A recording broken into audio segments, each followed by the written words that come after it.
بقول يا آل بيت النبي أمانة ما تفوتونيش، عايز أنول مطلبي بس في حماكم أعيش.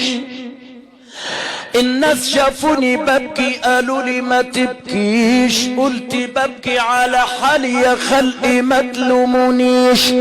ضيعت مالي على جرحي وعايز اعيش، وبدل ما البس حرير بيعجبني لبس الخيش، وبدل ما اكل طيور متنضفة من الريش اكل بملح حصى واغمسه بالعيش.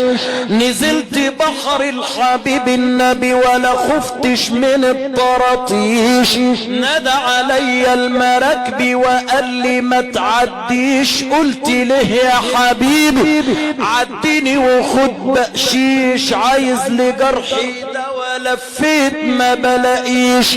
قمت اشتكيت الطبيب اللي ما عالجنيش، القاضي شاف شكوتي زعل وما نصفنيش، قال يا جريح الهوى إذا كنت غاوي تعيش سافر إلى مصر واشكي لمولانا سيدنا الحسين حالك، هتبقى ملك يا ولد وتتهنى مع الدراويش. بنادي عليك يما وانت ليه ما بترديش، هو انت حالك كده ولا انا حالي ما يعجبكيش؟ وحياة مولانا سيدنا الحسين انا طول عمري مع الدراويش، يعني كم مرة يا قلبي بتوعدني ولا بتوفيش؟ توعدني بزيارة الحبيب النبي أمانة أمانة ما تحرمنيش.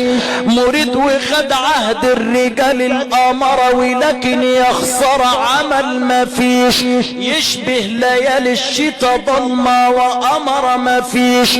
أصل العناية صدف لهي بلبس الأبيض ولا بالمظاهر ولا بجر السبح ولا بلف العمم ولا طرابيش، ده كان في البداية عسكري وندهوله الكرام يا شاويش، وضابط مفتش قال له قوم الزم الدرك يا شاويش. الليلة ليلة رضا الليلة فيها تفتيش، قالت الرئيس ام هاشم يا تذكر باخلاص يا ولد يا اما في حينا ما تجيش.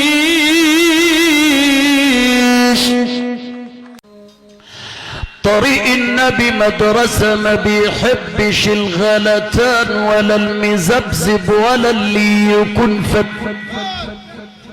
فتان ولا اللي يمسك نميمة في جدل الإخوان. اللي انكتب واللي كان اهو كان، واللي حكم واللي حكم الكل مقتدر حنان. يا ما انت حلوة اوي